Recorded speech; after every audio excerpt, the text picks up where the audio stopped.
نماز کے اندر جن امور اور جن باتوں سے منع کیا گیا ہے یا جن کو مکروہ ناپسندیدہ قرار دیا گیا ہے، ان باتوں کا اور ان کاموں کا ذکر ہم کر رہے ہیں۔ ایک کام یہ ہے جو عام طور سے نماز میں لوگ کرتے ہیں، عبث کام، لا یعنی کام، بیکار کام۔ عبث کام کس کو کہا جاتا ہے؟ ایسا عمل انسان نماز کے اندر انجام دے کہ جس کا کوئی فائدہ نہیں اور جس کی کوئی ضرورت نہیں، جس کا کوئی فائدہ نہیں، جس کی کوئی ضرورت نہیں، ایسا کام انسان نماز میں انجام دے تو اس کو عبث کام کہا جاتا ہے۔ جیسے پیر سے کوئی عمل انجام دے، یا ہاتھ سے کوئی عمل انجام دے، یا داڑھی سے کوئی عمل انجام دے، یا کپڑوں کے ساتھ کوئی ایسا کام کرے، اس سے کھیلے، اس کے ساتھ چھیڑ چھاڑ کرے، اس طرح کا کوئی کام جس کا کوئی فائدہ نہیں اور کوئی ضرورت نہیں ہے، اس کی کوئی کسی ضرورت کے تحت بھی وہ نہیں ہو رہا ہے۔ اور اس میں بہت سارے کام آتے ہیں، جیسے کوئی کنکری سے کھیل رہا ہو، مٹی سے کھیل رہا ہو، یا پھر ریت سے کھیل رہا ہو، یا چٹائی ہے تو اس کے تنکوں سے کھیل رہا ہو، یا کچھ اور ٹوپی ہے یا کوئی کپڑے کا ریشہ ہے اس سے کھیل رہا ہو۔ یہ سارے کام بغیر کسی عذر کے اگر کوئی کرتا ہے تو یہ تمام کے تمام چیزیں کیا کہلاتی ہیں؟ عبث کام میں کہلاتی ہے۔ اس سے نبی کریم صلی اللہ علیہ وسلم نے منع فرمایا۔ اس سلسلے میں دو روایت دیکھیں گے۔ پہلی روایت صحیح مسلم کی ہے، لمبی روایت ہے، اس کے راوی حضرت علی بن عبد الرحمن المعاوی ہے۔ وہ فرماتے ہیں کہ ایک مرتبہ عبداللہ ابن عمر رضی اللہ تعالی عنہ نے مجھے دیکھا، میں نماز کے اندر کنکری سے کھیل رہا تھا، نماز میں بیٹھ کے کنکری سے کھیلا، نماز میں ہوں اور کنکری سے کھیل رہا ہوں۔ تو جب وہ بھی نماز میں تھے، جب ان کی نماز مکمل ہوئی تو انہوں نے مجھے اس سے منع کیا، کہا کہ یہ کام نہیں کرنا ہے۔ پھر فرمایا کہ اسی طرح کرو جس طرح سے نبی کریم صلی اللہ علیہ وسلم کیا کرتے تھے۔ میں نے پوچھا اللہ کے رسول صلی اللہ علیہ وسلم نماز میں کیا کرتے تھے؟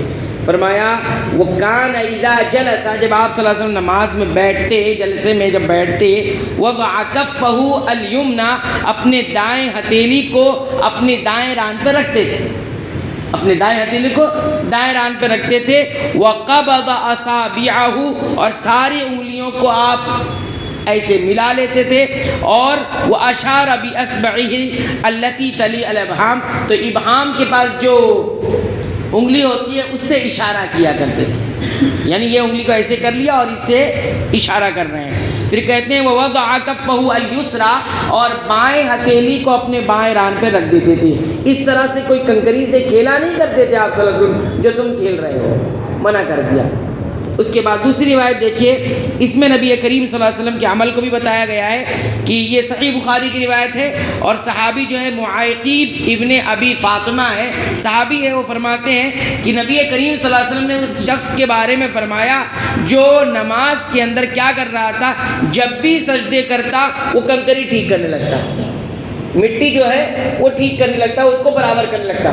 ابھی آج کے دور کی طرح تو مسجدیں اس وقت نہیں ہوا کرتی تھی، ایسے ہی لوگ زمین پر نماز پڑھتے تھے تو مٹی ہوتی تھی، تو وہ جب بھی سجدے کرتا، ہر سجدے میں ایک ہی کام کرتا، مٹی برابر کرنے لگتا۔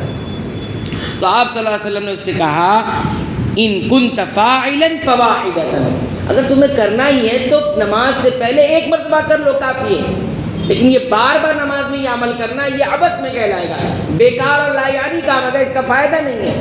ایک بار آپ نماز سے پہلے جو چیزیں ہیں وہ ٹھیک کر لی جائیں، نماز کے اندر وہ چیزیں نہیں کی جائیں۔ اسی لیے کہا گیا کہ نماز میں آنے سے پہلے مکمل تیار ہو کر آئیں۔ اب آپ نماز میں جلدی جلدی آئیں گے تو کوئی اپنے کپڑے صحیح کر رہا ہے، کوئی اپنی ٹوپی صحیح کر رہا ہے، کوئی اپنا موبائل صحیح کر رہا ہے، اور کوئی کچھ اور درست کر رہا ہے، ہاں کوئی اس طرح سے، کوئی اپنی داڑھی ٹھیک کر رہا ہے، اس طرح کی چیزیں ہوں گی، تو یہ سارے کام اب اس لیے آپ صلی اللہ علیہ وسلم نے فرمایا بہت ضروری ہے اگر کرنا تو ایک بار کر لو، بار بار کرنے کی ضرورت نہیں ہے۔ تو یہ سارے کام بھی کس کے منافی ہے؟ خشوع کے منافی ہے۔ اس سے کیا ہوگا؟ آپ کے خشوع میں خلل پڑے گا اور ساتھ ہی ساتھ آپ کے اجر میں کمی آئے گی۔ یہ بے ادبی کا مقام ہے۔ آپ ذرا غور کریں، اگر آپ کسی سے بات کر رہے ہو، ہاں، یا آپ سے کوئی بات کر رہا ہو اور بات کرتے وقت وہ کبھی کسی اور کام میں مشغول ہوگا، کچھ اور کرنے لگ جائے تو کتنا برا محسوس کرتے ہیں ہم، کتنا برا لگتا ہے۔ آپ سے بات کرتے کرتے کہیں اور بات کرنے لگ جائے تو کتنا برا محسوس کرتے ہیں۔ آپ سے بات کر رہا ہے، آپ کو دیکھ ہی نہیں رہا ہے، کسی اور طرف متوجہ ہیں تو کتنا برا محسوس کرتے ہیں۔ تو یہ بے ادبی کی ساری باتیں ہم ناپسند کرتے ہیں، اور یہی اللہ کے سامنے جب ہم کھڑے ہوتے ہیں، نماز میں کھڑے ہوتے ہیں، تو اگر اس طرح کی حرکتیں، اس طرح کے اعمال انجام دیں گے تو سوچئے یہ کس طرح کی بے ادبی کا معاملہ اللہ کے ساتھ ہم کر رہے ہیں، اللہ کے ساتھ۔ اسی لیے نماز کے جو روحانی اثرات ہیں وہ ہماری زندگیوں پر نہیں پڑتے ہیں۔ نماز کے جو روحانی اثرات ہیں وہ ہماری زندگیوں پر نہیں پڑتے۔ نماز کا کردار کیا بتایا گیا ہے؟ ان الصلاۃ تنہا عن الفحشاء والمنکر، نماز وہ ہوتی ہے صلاۃ جو فحش کاموں سے اور منکرات سے انسان کو روکتی ہے۔ کیا ہماری نماز سے ایسا کردار ادا کر رہی ہے؟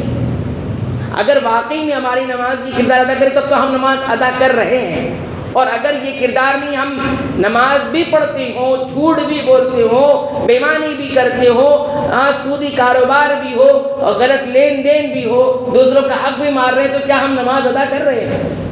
تو یہ اثرات بھی ہماری نمازوں کا ہونا چاہیے کہ ہم روحانی طور پر مضبوط بنتے چلے جائیں۔ تو یہ سارے عبث کام اس کو ترک کر دینا چاہیے، اس سے ہم نماز سے وہ فائدہ نہیں اٹھا سکتے جو فائدہ اٹھانا چاہیے، اور یہ اللہ کے ساتھ بے ادبی کا معاملہ ہوگا۔ اللہ تعالیٰ سے دعا ہے کہ رب العالمین ان تمام اعمال سے بھی ہمیں محفوظ رکھے، آمین، تقبل یا رب العالمین۔